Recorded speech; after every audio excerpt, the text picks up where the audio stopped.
I want you to cast back your mind to 2020 and a little part of early 2021. It's a time period that a lot of us don't want to remember.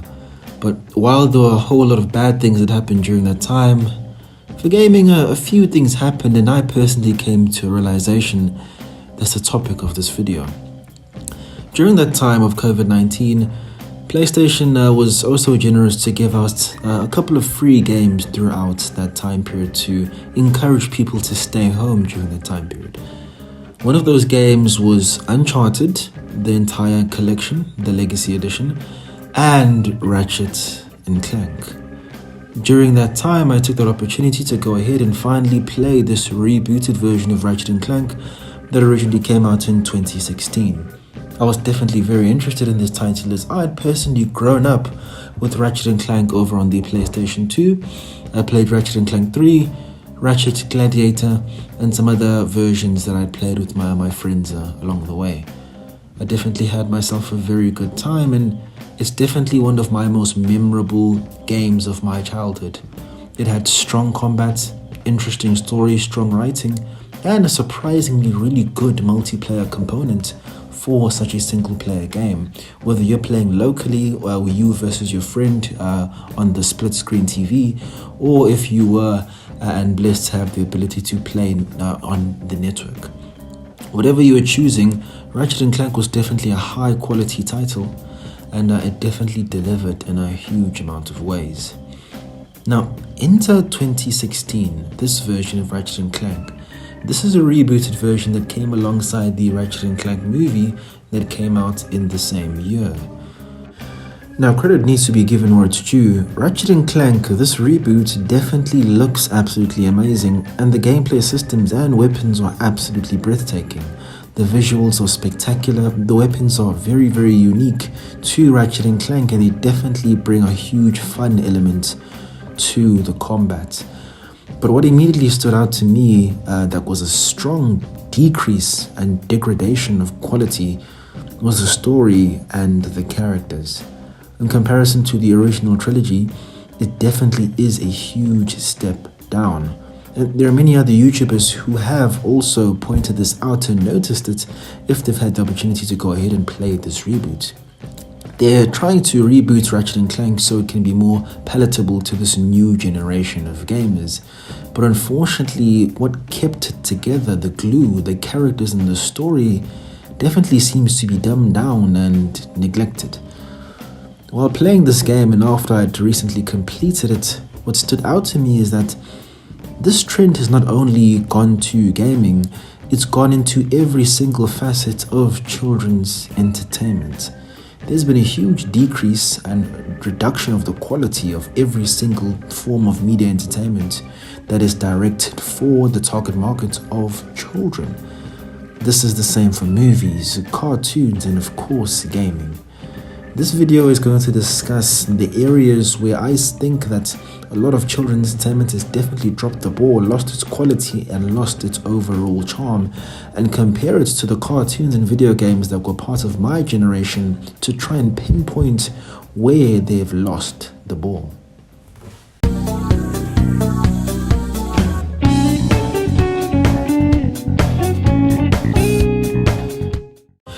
I'm going to break this video down into 3 sections, starting off with gaming, cartoons, and movies. Firstly, we'll start off with my forte, gaming. This is a form of media entertainment that I truly love, and I've been gaming since the tender age of 2 years old. I've been playing a huge amount of games since that time, and it definitely is still to this day my favorite form of entertainment. And I thoroughly enjoy it, and I'm happy that I'm able to share this love of gaming with you guys through this YouTube channel of Explicit Sage. Now, let's go back to Ratchet & Clank. What immediately stood out to me was that the characters and the story, the overall narrative was very, very weak. It's a rehash of things that we've already seen before, and honestly the things that made those other games so strong, the characterization of these characters is definitely a whole lot weaker. Ratchet & Clank, their dynamic and relationship has been reduced to a much lower quality because The characters themselves lack substance that they used to have in their previous titles. Their personalities aren't distinct, they're definitely more so on the basic side, and they're essentially being taken for a ride by the plot or narrative. They aren't reacting to it in a particularly special way, and overall, I'd say their relationship because of that becomes quite basic. I'll be honest, I didn't have a strong relation or strong bond with Ratchet and Clank after this reboot, but I definitely did after playing Ratchet and Clank 3 and Ratchet's Gladiator. I want to play you guys a graphic, an intro video that's essentially played to you before you even get started with playing Ratchet and Clank 3. The amount of personality, the passion, the heart for every single aspect of this game, and these, especially the characters, is shown in just such a simple scene. Let's have a look.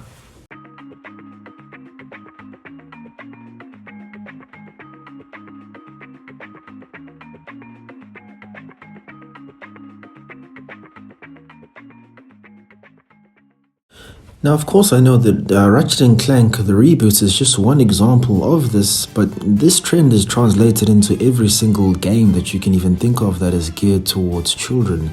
The plot, the narrative, the characters have definitely taken a back seat, and smart or intelligent writing and dialogue has definitely gone to the wayside for, I guess, more flashy games, more exciting things happening on screen.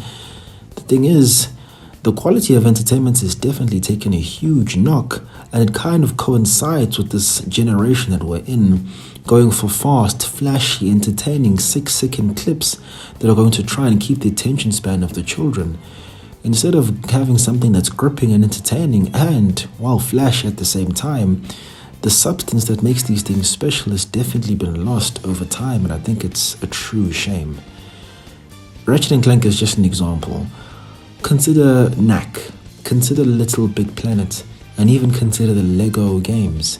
Those games are still quite good, and I'll be honest, in the gaming sphere, the Lego games definitely have more so retained their heart and their passion and their dialogue and writing. But compared to the older games that we used to have before, it definitely has been lost, and unfortunately, the trend is going towards making assembly line games that will sell well instead of passion and stories that need to be told being put at the forefront. Now, this degradation of children's entertainment is definitely bled into other facets of the entertainment field, particularly TV shows and cartoons. Smart and intelligent writing, compelling characters, and deep and serious topics being handled has been completely tossed to the wayside.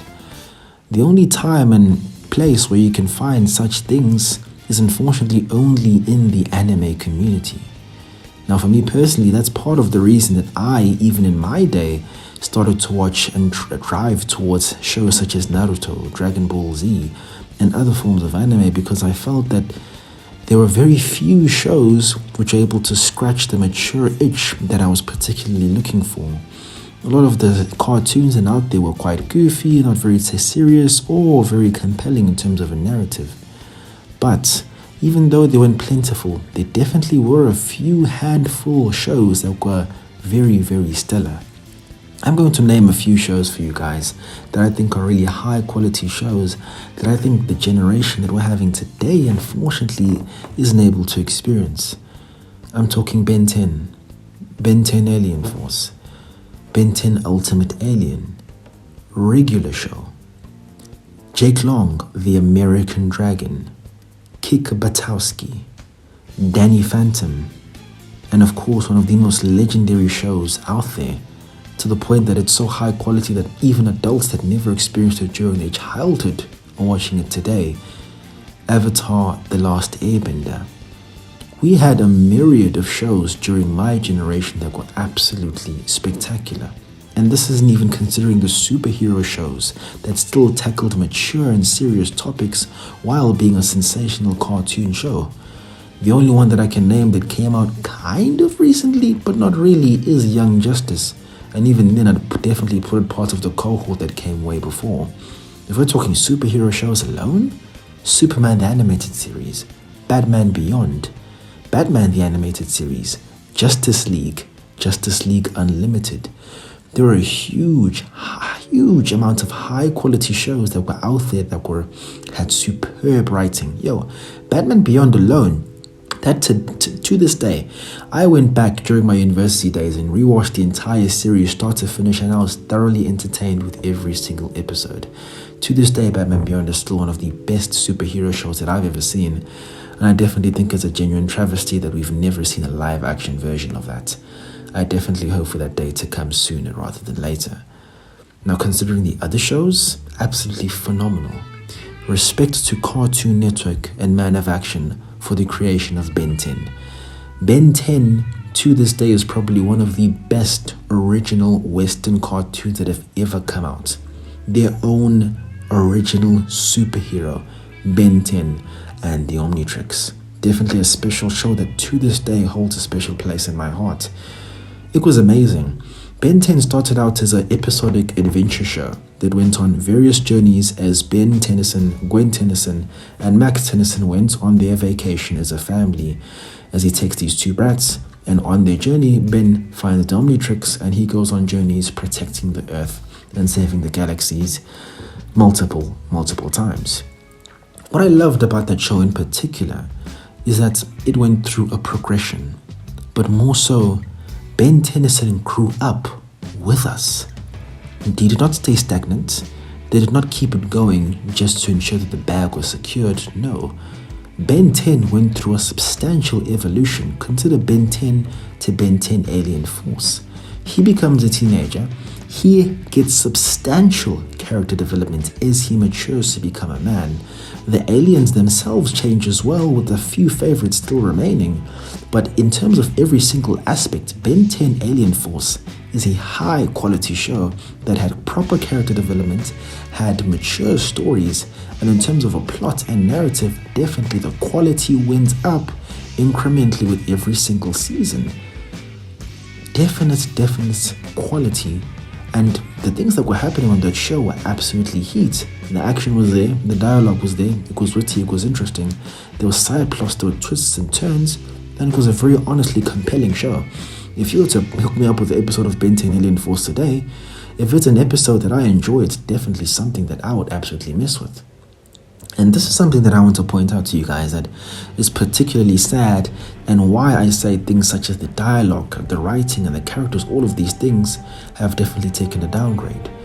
In terms of the things that characters used to say, the jokes, the humor, and some of the dialogue, when you're a child, at the time, you're not able to understand a large amount of the jokes. Not a large amount, but some of the jokes and some of the nuance that is happening in the show. Only after a rewatch or after you've aged and grown older are you able to catch some of the little things, the little jokes, the humor, and all the little nuances that these creators were able to put into the show. Let me give you an example. Consider Ben 10 Alien Force, as we were speaking before. Huge quality, huge character development for most of the show, as Kevin started out as a villain but ended up being a good guy. In almost every single episode of Ben 10 Alien Force, he is very careful and serious about the sanity and the protection of his car, his vehicle.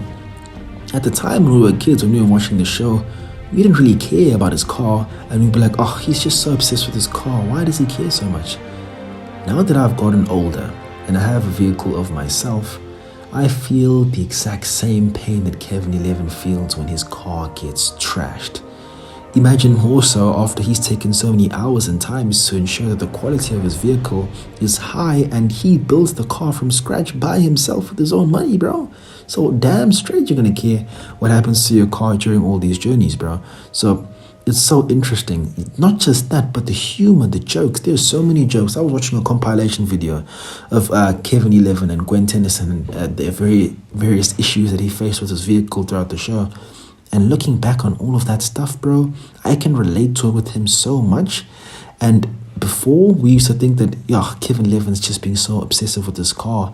And we used to laugh with Ben 10 and Gwen. But now that I'm older, we've all become Kevin 11. I completely understand his frustration, all of these things. And this is the same for every single show that is out there, these cartoons, these TV shows.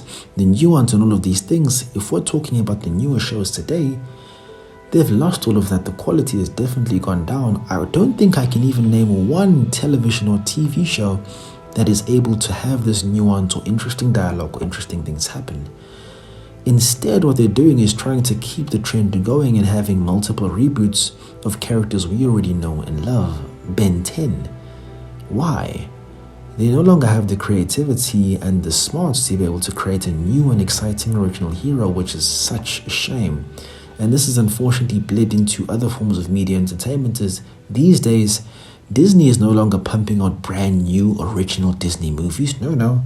They're popping out reboots of originally animated movies, and instead of improving their quality, they're making them more woke in order to fit an agenda. And because of that, things get bent, the nuance gets completely lost, and the charm of those original movies is lost in order to fit their narrative and to be more inclusive. This is honestly really disappointing, because I'll be honest, I'm someone who is of African descent. I'm black and I'm from South Africa. For me personally, a character looking like me or a character being relatable doesn't mean the quality of the show is better. Secondly of all, don't replace an originally perhaps Caucasian character with someone who's black in arms of pushing for diversity. Create new and original characters that are of different places, that are from different ethnicities and different things and different ideas, and they'll act differently as such. And this will give more honor to the characters and the people that you're trying to represent in these shows. Just an idea. But regardless of that, in a lot of the cases, because of diversity and other things, the quality has definitely taken a nosedive. I'd say the only movie series or movie company that has remained consistent throughout all of these years is definitely Disney Pixar. Disney Pixar definitely isn't falling for the woke trap, and the quality of their movies remains consistent since the old days. Every single Disney Pixar movie has definitely chilled among the 7.5 to 8 rating. Their writing, their dialogue, and their animation style is absolutely phenomenal, and they need to be commended for their phenomenal work. Now, this is very disappointing, and the reduction in quality in all of these TV shows and cartoons, they're opting for reboots instead of creating original work or making the dialogue particularly interesting or compelling. Unfortunately, I think creators have lost faith in their audience. They no longer input interesting nuance or good writing or good dialogue into these shows that everyone is able to appreciate anymore, with really the only exception being Disney Pixar and a few handful of other things. But there definitely has been a decrease, and it's a shame that there aren't any classic or amazing shows from this generation that we have now that is going to be memorable for time to come.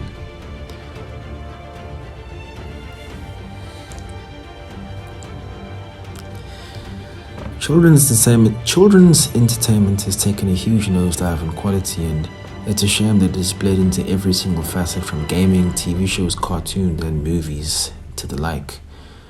Hopefully in the future that this trend can change and they can give more respect to their children audience and provide higher quality forms of entertainment. Even though I don't necessarily need or say I'm not saying that the entertainment needs to be basic or I'm not saying that the entertainment needs to be absolutely extremely complex and mature. All I'm saying is that try a little bit harder where it actually matters. You have to remember that no matter what form of entertainment we're going into, a strong reason why things and characters and stories become really memorable is because of their writing and dialogue. If that decreases, we lose all the substance that actually matters. Those are my thoughts, guys. Tell me your thoughts down there in the comments. Am I perhaps incorrect?